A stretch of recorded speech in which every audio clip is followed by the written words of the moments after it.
I don't know how to cook. I never learned. I should have. My mom tried to teach me growing up. I was arrogant about it. I was like, I don't need to learn this now. I know where the grocery store is. I'll figure it out when I'm an adult. And then I tried to do that and realized that is impossible because if you don't know how to cook, you also don't know how to shop because foods are not together in the grocery store. The grocery store is a place where someone has disassembled foods and hid the pieces all over a building. I gotta wander around a warehouse trying to reverse engineer tacos from memory. So like I could cook, but it would just be worse. And that's no good for anybody because groceries cost the same regardless of your skill level. I found that out as well. I can't cut a deal with the butcher. Like, listen, I'm gonna ruin these steaks, I promise. We're talking brown all the way through. I don't know how to make them pink in the middle. I've never seen it. Anybody you could knock a couple of bucks off? But no, there's no such thing as training steaks. So my wife cooks, and in exchange, I do the dishes. I'm told this is a very common arrangement with successful couples, right? Cook people love bringing it up. If you're not gonna cook, you gotta do the dishes. That's fair, that's even, that's the trade. And while I am willing to do the dishes, I do not agree that this is an even trade. Now, I know there are dish people in this room right now that are hesitant to get on board with me because you are sitting with the cook person in your life. And that is fine. Stare straight ahead quietly. I'll say what needs to be said. Dishes sucks, all right, cooks? Sucks the whole time. It's not satisfying or fulfilling. There's no fun new dish recipes that we get to try. And it's even worse doing the dishes for someone who is cooking and knows that they will not be doing the dishes. Because this causes them to use every possible dish. I'll just put this mustard into a little bowl and then I'll put it in the pan. Just take it out of the jar and put it in the pan. For God's sake, run the spoon under some water for 3 seconds. Instead of just gluing it to the countertop. There you go, it lives there now. Get that off in the morning with a butter knife. Dishes is awful, right? It's what they threaten you with at a restaurant if you can't pay your bill. They don't mention the police. They're like, you're gonna have to do dishes, the worst thing in the world. Cooking's not even close. People love cooking, right? They devote their lives to it. There's entire TV shows where they watch other people do it. Every single one of the shows, they put a camera in their face. What are you gonna do if you win the cooking cook contest? And they all go, I'm gonna buy a restaurant so I can cook all the time. I love cooking. There is not one show devoted to dishes. We don't get a show. There's no show called Scrubbed. We're like, all right, under this cloth, there's a bunch of dirty dishes. You can use any kind of sponge you want. Everybody ready? It's all cast iron pans. Yeah!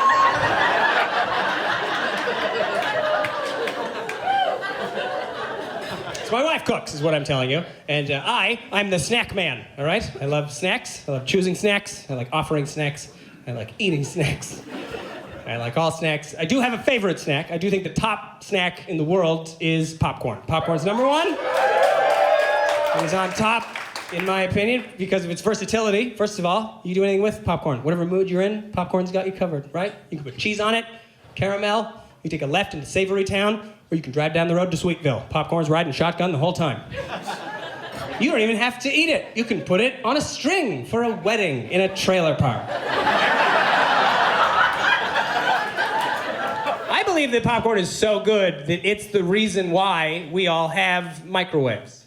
Because they're not good at anything else. General Electric should be digging up Orville Redenbacher and kissing him on the lips every weekend. He sold every microwave in rotation today. If you think I'm lying, go look at a microwave. What does the top left button say? Yeah, it says popcorn, all right? It's above the numbers. Do you understand? They're like, don't do math, that's for burritos. We know why you're here.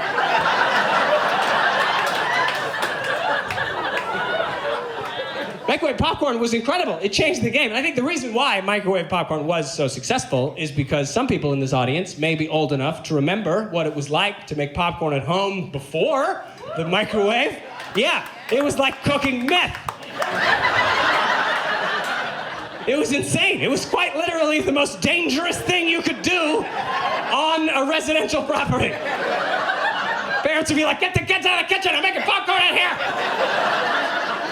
Turn their faces away from the oil. By the way, I'm pretty sure our insurance doesn't cover this, so if anything goes wrong, I was baking a pie, a corn pie. You all saw me. But we were willing to do it because popcorn's incredible. Now, I know there are people that disagree with me. They say, Ivan, popcorn can't be number one because it gets stuck in your teeth.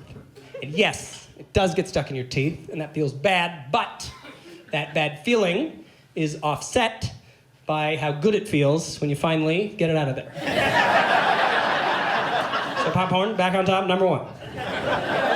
In fact, now I love that it gets stuck in your teeth because now you've just postponed a good feeling for later on. And who among us couldn't use that in these dark, uncertain times? Think about it. Eat a bowl of popcorn, you watch your favorite movie, everything's going great, but then the movie's too long. You stayed up too late, it's a work night. Oh no. I don't have time to brush my teeth. I gotta go right to bed. So you go to bed, you put your phone away, turn the light out. Now the only light left in the room is your digital clock. Why do you still have one? You don't know, but there it is. Floating in the dark, taunting you with how little sleep you're gonna get. If only you couldn't do math at this hour, but you can. Your brain keeps running the numbers and it keeps coming up short. And for some reason, this wakes you up more. I don't know why our minds do this. They're like, I am not gonna get enough sleep. How can I sleep at a time like this? I better stay as awake as possible and rapidly categorize all possible future failings. And as your thoughts begin to collide with the jagged edge of tomorrow's responsibilities, your tongue begins to explore the crevices of your teeth. And all of a sudden you make contact with that old familiar kernel skin lodged in your back molar. You forgot it was there. Now it's all you can focus on. And you wish for a second that your tongue had an ounce more dexterity. Oh, if only I could come at it from another angle, but you can't. All you can do is push feebly on it in the same direction you already tried 30 times prior. You think, I'll get my finger involved. Finger is the master of dexterity. Finger will help. Finger can't help. Finger can't even find it. It's hopelessly lost. Keep touching it with the end of your tongue. It's right there, finger. Next, you try to help your stupid finger by counting your own teeth. Like a lunatic. How many do I even have? Okay, it's 3 back. Go, finger, go! But this doesn't work. You have to abandon your dumb hand altogether. Just when you think all hope is lost, just when you're dangling over the event horizon of permanent despair, you reach down deep, give it one more push. What the hell, why not? But this time it's different. This time it moves a little bit. New hope springs eternal. You give it a couple more pushes and it flies free. Oh, do you spit it out? Not yet. First, it's time for a tiny celebration inside your mouth. First thing you do is put the kernel skin onto the end of your tongue like a little hat. And then you slide it in between your top and bottom front teeth and give it a bunch of tiny, tiny bites. As it disintegrates, you receive a rush of serotonin and dopamine that is better than drugs. What other snack does that?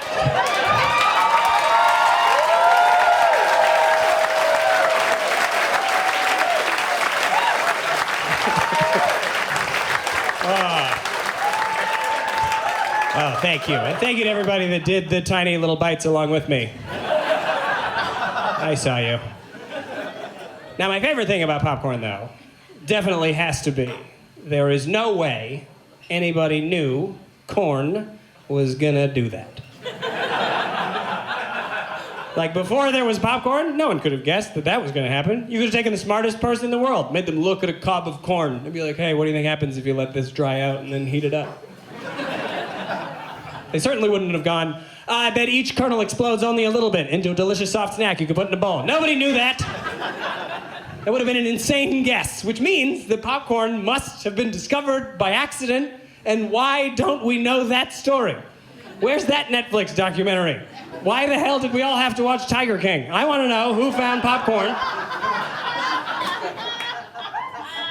I don't know how it went down. I have to imagine. I guess it was a family somewhere, procured some corn, cared for it inappropriately.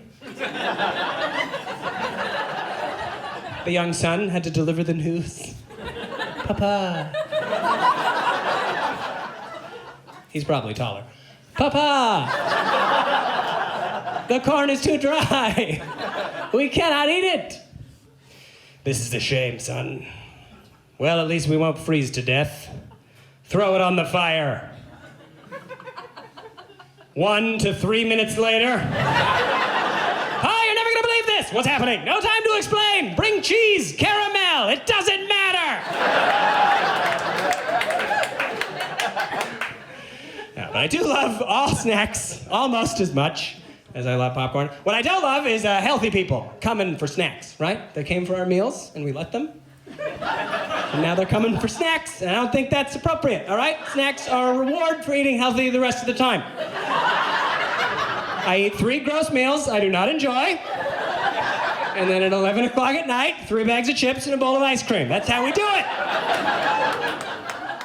Now they want us to be healthy, like you have healthy snacks on hand. I don't even know what that is. I had to ask. I was like, what? What are the healthy snacks I should have? And they told me it's nuts, Ivan. You forgot about nuts, didn't you? Probably because they're illegal in every elementary school. Did you know that if you're an adult, you can just go get nuts? It's not even that hard. You just need money.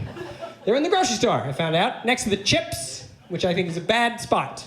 Because then you are forced to see, by comparison to chips, how expensive nuts are. I had no idea. A bag of chips is like $2, and it's the size of my pillow. You know how much $2 worth of nuts is? 3.5 almonds. That's not enough for a snack. I remember the first time I saw the price on a bag of pistachios, and I remember it very clearly because it shattered my brain. I was like, I can't believe I've ever had one of these. I've never been in a Ferrari.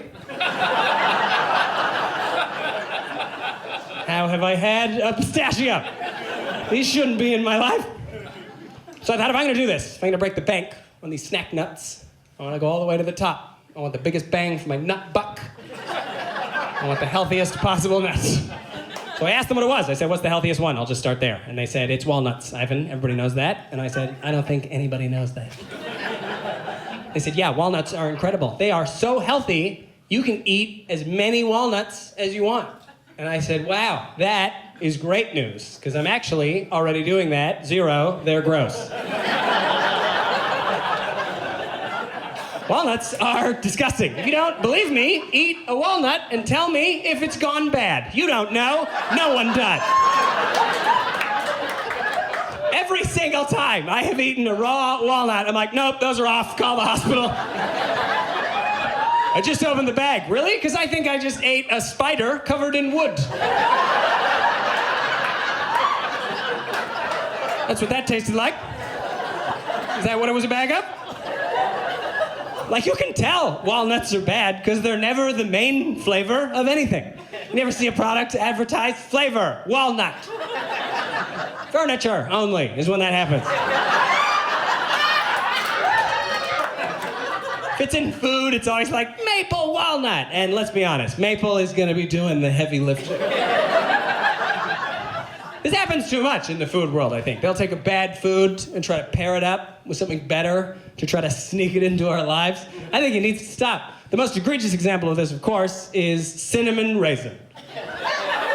Why are those two still together? If I was Cinnamon's PR manager, I'd be like, break up with Raisin immediately. You're Cinnamon, kid, you're a star. Everyone loves you. You can make it to the top on your own. Stop being seen in public with Raisin. Like, all Raisin is doing is dragging down Cinnamon's image. People are afraid of Cinnamon things because they think Raisin might be there. Would you like a cinnamon bun? I don't know. Will Raisin be in attendance?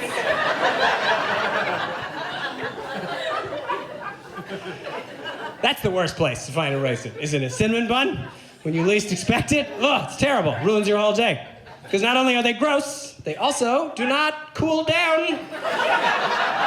at the same speed as the rest of the bun. It's a safety concern. I don't understand how raisins manage to maintain the specific heat capacity of the center of a star.